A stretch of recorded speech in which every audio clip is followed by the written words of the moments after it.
So here's a problem that tricks up a lot of my students. We're told a small business owner budgets $2,200 to purchase candles.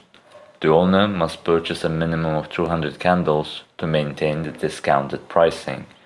If the owner pays $4.9 per candle to purchase small candles and $11.6 per candle to purchase large candles, what is the maximum number of large candles the owner can purchase to stay within the budget and maintain the discounted pricing?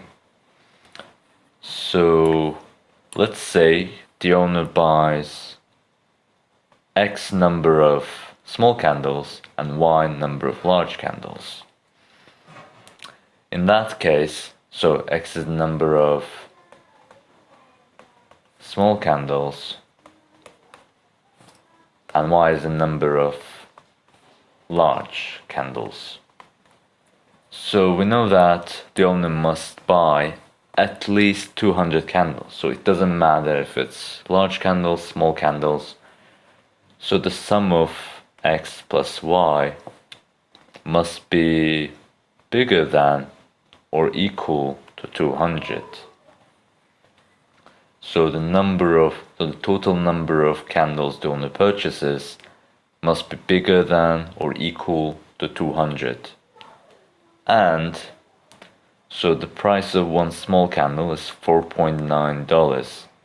So 4.9 multiplied by X plus 11.6 multiplied by Y must be within budget.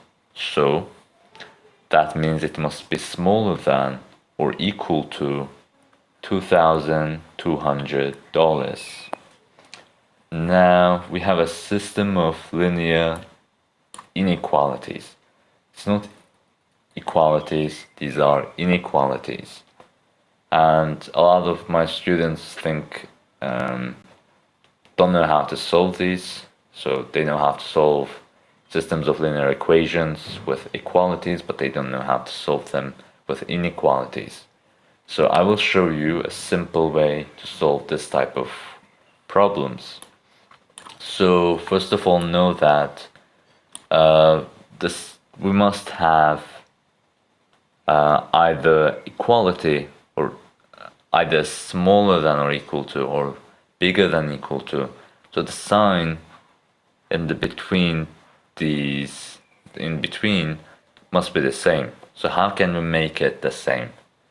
For instance, in the first equation, we can multiply it by -1.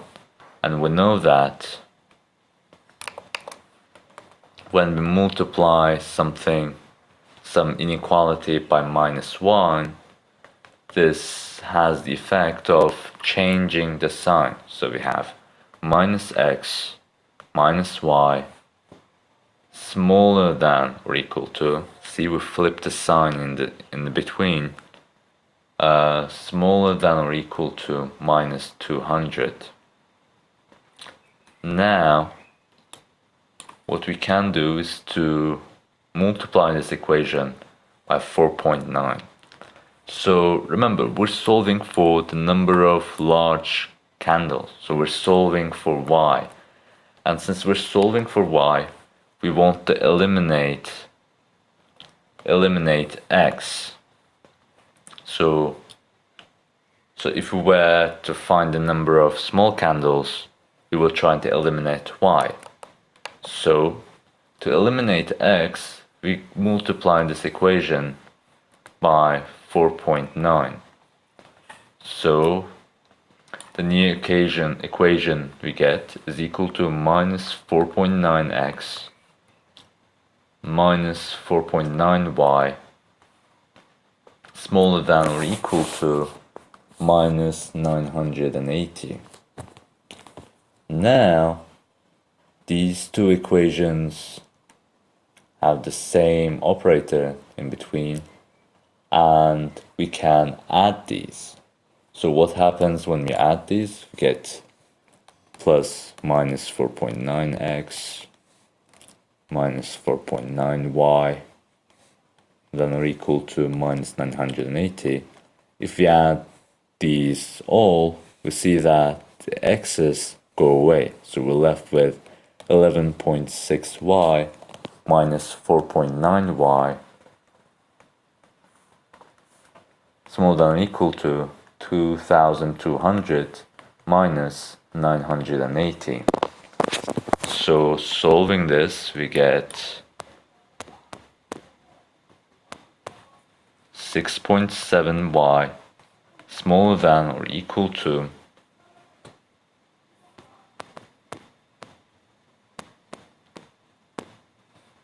1220.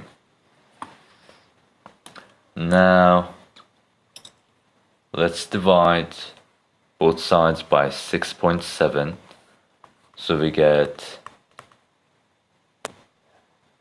y smaller than or equal to 182.089. There we have it. So now we're not done just yet, because we know that we can't buy 0.89 candles. So what is the largest, natural number that is smaller than 180 point something something? Well, that's equal to 182. That means the maximum number of large candles the owner can buy is equal to 182.